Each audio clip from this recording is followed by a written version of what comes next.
আসসালামু আলাইকুম। সংবাদে আপনাদের সবাইকে স্বাগত জানাচ্ছি। আমি ফিরোজ তোহা। শুরুতেই সংবাদ শিরোনাম।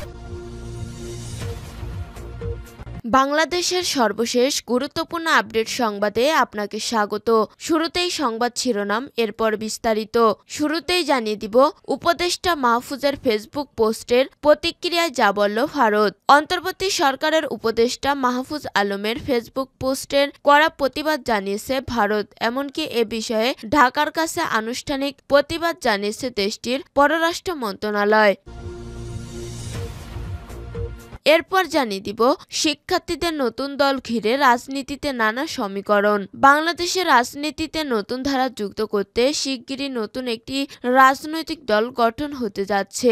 রাষ্ট্র সংস্কার ও পুনর্গঠনের লক্ষ্যে গঠিত জাতীয় নাগরিক কমিটি ও গণ অভ্যুত্থানের পক্ষের শক্তির সমন্বয়ে এই দল গঠিত হবে, যার লক্ষ্য ফ্যাসিবাদী ব্যবস্থার বিলোপ এবং নতুন রাজনৈতিক বন্দোবস্তে একদফা দাবির আকাঙ্ক্ষাকে ধারণ করে দেশ ও জাতির সমস্যার সমাধান। এদিকে ডক্টর ইউনূস ও উপদেষ্টাদের উপর নিষেধাজ্ঞার দাবিতে ভিডিও প্রচার, যা জানালো রিউমার স্ক্যানার। সম্প্রতি ভিডিও শেয়ারিং প্ল্যাটফর্ম ইউটিউব ও টিকটকে একটি ভিডিও প্রচার করা হয়েছে, যেখানে দাবি করা হয়েছে অন্তর্বর্তী সরকারের প্রধান উপদেষ্টা ডক্টর ইউনূস ছাড়াও উপদেষ্টাদের উপর নিষেধাজ্ঞা ঘোষণা করা হয়েছে।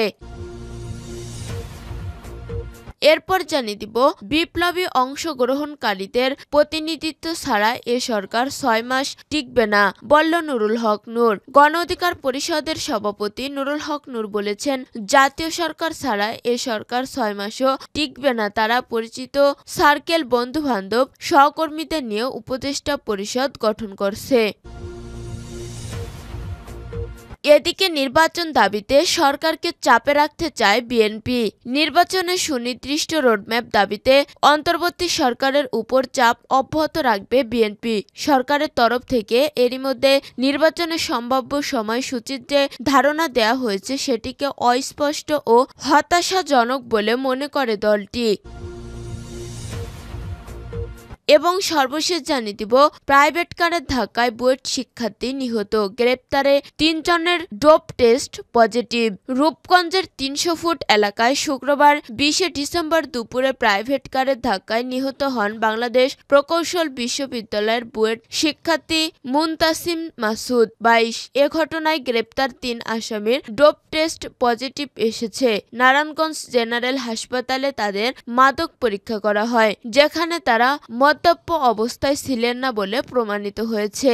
শুক্রবার ২০ ডিসেম্বর সন্ধ্যা বিষয়টি নিশ্চিত করেন রূপগঞ্জ থানার ভারপ্রাপ্ত কর্মকর্তা ওসি লিয়াকত আলী। প্রিয় দর্শক, এতক্ষণ শুনছিলেন সংবাদ শিরোনাম, এরপর বিস্তারিত। তবে তার আগে বন্ধু জানিয়ে দিন আপনি কোন স্থান থেকে আমাদের সংবাদটি দেখছেন এবং শুনছেন। জানিয়ে দিন এই সংবাদ সম্পর্কে আপনার মূল্যবান মতামত। আর বন্ধু, আপনি যদি আমাদের চ্যানেলে নতুন হয়ে থাকেন তাহলে ভিডিওটি দেখতে দেখতে চ্যানেলটি সাবস্ক্রাইব করে রাখুন, যাতে করে আমাদের পরবর্তী সংবাদগুলো সবার আগে আপনার কাছে পৌঁছে যায়। এবারে বিস্তারিত।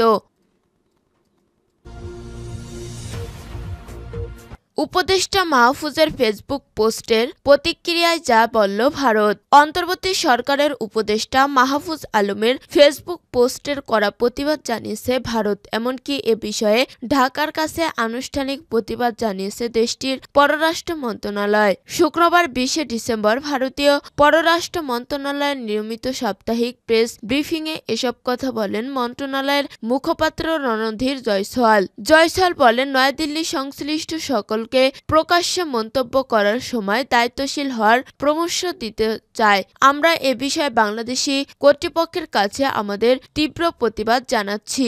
আমরা জেনেছি ওই পোস্টটি ইতিমধ্যে মুছে ফেলা হয়েছে, তবে আমরা সবাইকে মনে করিয়ে দিতে চাই, জনসমক্ষে মন্তব্য করার সময় সংশ্লিষ্ট সব পক্ষকে আরও সতর্ক থাকা উচিত। উপদেষ্টা মাহফুজের ফেসবুক পোস্টের প্রতিক্রিয়া জানানোর পাশাপাশি এদিন প্রেস ব্রিফিংয়ে বাংলাদেশের অন্তর্বর্তী সরকারের সঙ্গে সম্পর্ক উন্নয়নে ভারতের আগ্রহের কথাও পুনর্ব্যক্ত করেন জয়সওয়াল। তিনি বলেন, ভারত বারবার বাংলাদেশের জনগণ ও অন্তর্বর্তী সরকারের সঙ্গে সম্পর্ক গড়ে তোলার আগ্রহে ইঙ্গিত দিয়েছেন। গত 5 আগস্ট হাসিনা সরকারের পতনের পর থেকে বাংলাদেশ ও ভারতের মধ্যে টানাপোড়েন চলছে। এমন পরিস্থিতিতে গত 9 ডিসেম্বর ঢাকা সফর করেন ভারতের পররাষ্ট্র সচিব বিক্রম মিশ্রি। তার সফর ছিল নয়াদিল্লি ও ঢাকার মধ্যে প্রথম শীর্ষ পর্যায়ে কূটনৈতিক যোগাযোগ। তিনি ডক্টর ইউনূস, পররাষ্ট্র উপদেষ্টা তৌহিদ হোসেন ও পররাষ্ট্র সচিব জসিম উদ্দিনের সঙ্গে দেখা করেন। শিক্ষার্থীদের নতুন দল ঘিরে রাজনীতিতে নানা সমীকরণ। বাংলাদেশের রাজনীতিতে নতুন ধারা যুক্ত করতে শিগগিরই নতুন একটি রাজনৈতিক দল গঠন হতে যাচ্ছে। রাষ্ট্র সংস্কার ও পুনর্গঠনের লক্ষ্যে গঠিত জাতীয় নাগরিক কমিটি ও গণ অভ্যুত্থানের পক্ষের শক্তির সমন্বয়ে এই দল গঠিত হবে, যার লক্ষ্যে ফ্যাসিবাদী ব্যবস্থার বিলোপ এবং নতুন রাজনৈতিক বন্দোবস্ত এক দফা দাবির আকাঙ্ক্ষাকে ধারণ করে দেশ ও জাতির সমস্যা সমাধান। তবে দলটির নাম, নেতৃত্ব, কমিটি সংগঠন, গঠনতন্ত্র ও অন্যান্য আনুষঙ্গিক বিষয় এখনো চূড়ান্ত হয়নি। এ বিষয়ে কার্যক্রম চলমান রয়েছে বলে জানিয়েছেন সংশ্লিষ্টরা। তবে একটি সূত্রে জানা গেছে, যেহেতু বৈষম্যের বিরুদ্ধে সর্বক্ষেত্রে ন্যায় বিচারের পক্ষে তাদের আন্দোলন, তাই দলের আগে পরে জাস্টিস শব্দটি থাকতে পারে। এ দলে ছাত্র জনতার আন্দোলনের নেতৃত্ব দেয়া প্ল্যাটফর্মে বৈষম্য বিরোধী ছাত্র আন্দোলনের ব্যানারে সরাসরি সংযুক্ত না থাকলেও প্ল্যাটফর্মটি অনেকেরই অংশগ্রহণ থাকবে বলে জানা গেছে। এমনকি বৈষম্য বিরোধী ছাত্র আন্দোলনের প্রতিনিধি হিসেবে অন্তর্বর্তী সরকারের দায়িত্ব থাকা কোনো কোনো প্রতিনিধিও নতুন দল সম্পর্কিত হতে পারেন বলে গুঞ্জন রয়েছে। এমন সময় দলটি গঠন হতে যাচ্ছে যখন বৈষম্য বিরোধী ছাত্র আন্দোলনে শেখ হাসিনা সরকার পতনের পর অন্তর্বর্তী সরকার দেশ পরিচালনা করেছে এবং সেখানে সম্ভাব্য নতুন দলেরও সরাসরি অংশগ্রহণ রয়েছে। অন্যদিকে ছোটখাটো অতি প্রয়োজনীয় সংস্কার কার্যক্রম শেষ করে অন্তর্বর্তী সরকারের উপর দ্রুত নির্বাচনের চাপ রয়েছে রাজনৈতিক দলগুলোর তরফ থেকে। অন্তর্বর্তী সরকারের প্রধান উপদেষ্টা ডক্টর মোহাম্মদ ইউনূস বিজয় দিবসে জাতির উদ্দেশ্যে দেয়া ভাষণে আগামী জাতীয় নির্বাচনের সময়সীমা সম্পর্কে প্রাথমিক একটি ধারণা তুলে ধরেছেন। তিনি বলেছেন, প্রয়োজনীয় সংস্কার শেষে আগামী বছরের ডিসেম্বরের মধ্যে নির্বাচিত হতে পারে, আর সংস্কার বিলম্বিত হলে পরের বছরের প্রথমার্ধের মধ্যে নির্বাচন হতে পারে। এমন প্রেক্ষাপটে নতুন দল গঠনের বিষয়টি নিয়ে মিশ্র প্রতিক্রিয়া রয়েছে রাজনৈতিক দলগুলোর মধ্যে। ডক্টর ইউনূস ও উপদেষ্টাদের উপর নিষেধাজ্ঞার দাবিতে ভিডিও প্রচার, সত্যতা জানালো রিউমার স্ক্যানার। সম্প্রতি ভিডিও শেয়ারিং প্ল্যাটফর্ম ইউটিউব ও টিকটকে একটি ভিডিও প্রচার করা হয়েছে, যেখানে দাবি করা হয়েছে অন্তর্বর্তী সরকারের প্রধান উপদেষ্টা ডক্টর ইউনূস ছাড়াও উপদেষ্টাদের উপর নিষেধাজ্ঞা ঘোষণা করা হয়েছে। নবনির্বাচিত মার্কিন প্রেসিডেন্ট ডোনাল্ড ট্রাম্প প্রশাসন এই নিষেধাজ্ঞা ঘোষণা করেছে বলেও এই ভিডিওতে দাবি করা হয়েছে।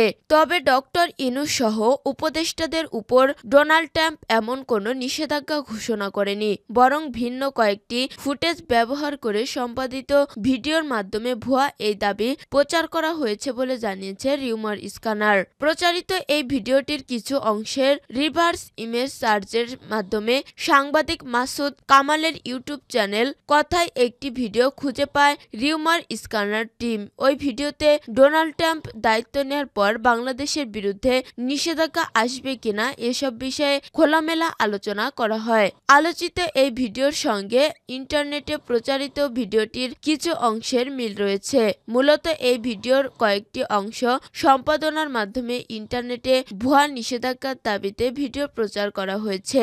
রিউমার স্ক্যানার টিমের অনুসন্ধানে সাংবাদিক মাসুদ কামালের ইউটিউব চ্যানেলে প্রচারিত ভিডিওটি পর্যবেক্ষণ করে দেখা যায় নবনির্বাচিত মার্কিন প্রেসিডেন্ট ডোনাল্ড ট্রাম্প দায়িত্ব নেওয়ার পর বাংলাদেশের পরিবর্তিত রাজনৈতিক প্রেক্ষাপট ও অন্তর্বর্তী সরকারের কার্যক্রমের ভিত্তিতে যুক্তরাষ্ট্র কেমন পদক্ষেপ নিতে পারে এবং এ বিষয়ে ভারতের দেশি ও মার্কিন প্রবাসী নাগরিকদের নানা কার্যকলাপ নিয়ে ভিডিওটিতে আলোচনা করা হয়েছে। তবে ওই ভিডিও অন্তর্বর্তী সরকার ডক্টর ইউনূস কিংবা উপদেষ্টাদের উপর নিষেধাজ্ঞা নিয়ে কোনো কথা বলা হয়নি। এছাড়াও ভিডিওটিতে ভারতীয় সংবাদ মাধ্যম এনডিটিভির অনলাইন সংস্করণে গত 16 নভেম্বরের একটি প্রতিবেদন আংশিক পাঠ করা হয়, যেখানে আমেরিকার প্রবাসী ভারতীয়দের বাংলাদেশের সংখ্যালঘু হিন্দুদের ইস্যুতে ট্রাম্পের সঙ্গে যোগাযোগের বিষয়ে উল্লেখ রয়েছে। তবে সেখানেও বাংলাদেশের অন্তর্বর্তী সরকারের উপদেষ্টাদের নিষেধাজ্ঞার বিষয়ে কোনো তথ্য পাওয়া যায়নি। বিপ্লবী অংশগ্রহণকারীদের প্রতিনিধিত্ব ছাড়া এই সরকার 6 মাস টিকবে না, বললেন নুরুল হক নূর। গণ অধিকার পরিষদের সভাপতি নুরুল হক নূর বলেছেন, জাতীয় সরকার ছাড়া এই সরকার 6 মাসও টিকবে না। তারা পরিচিত সার্কেল বন্ধু-বান্ধব সহকর্মীদের নিয়ে উপদেষ্টা পরিষদ গঠন করেছে, যা গণ অভ্যুত্থানের অংশীজনদের হতাশা করেছে। শুক্রবার 20 ডিসেম্বর বিকেলে হাতিঝিলে এক সভায় নুরুল হক নূর এসব কথা বলেন। ঢাকা মহানগর উত্তর গণ অধিকার পরিষদের গুলশান জেনের উদ্যোগে জুলাই আগস্টে ছাত্র জনতার গণ অভ্যুত্থানের শহীদদের স্মরণে এসব আহত ব্যক্তিদের সুস্থতা কামনায় এই দোয়া ও আলোচনা সভা অনুষ্ঠিত হয়। আওয়ামী লীগকে পুনর্বাসনের ষড়যন্ত্রে অভিযোগ করে নুরুল হক নূর বলেন, নির্বাচন নিয়ে সরকার রাজনৈতিক দলগুলোর মধ্যে বিভাজন শুরু হয়ে গেছে। যাদের রক্ত, হাত পা ও চোখ হারানো সহ ত্যাগের কারণে আজকের এই পরিবর্তন অন্তর্বর্তী সরকারের প্রধান উপদেষ্টা পরিষদের পক্ষ থেকে সেই বিপ্লবীদের খোঁজ খবর নেওয়া হচ্ছে না, সহযোগিতা করা হচ্ছে না। এটা দুর্ভাগ্য ও দুঃখজনক। গণ অধিকার পরিষদ ঢাকা মহানগর উত্তরের সভাপতি মিজানুর রহমান ভূঁইয়ার সভাপতিত্বে আলোচনা সভায় বক্তব্য দেন গণ অধিকার পরিষদের সভাপতি সম্পাদক মোহাম্মদ রাশেদ খান, যুগ্ম সাধারণ সম্পাদক মাহফুজুর রহমান প্রমুখ।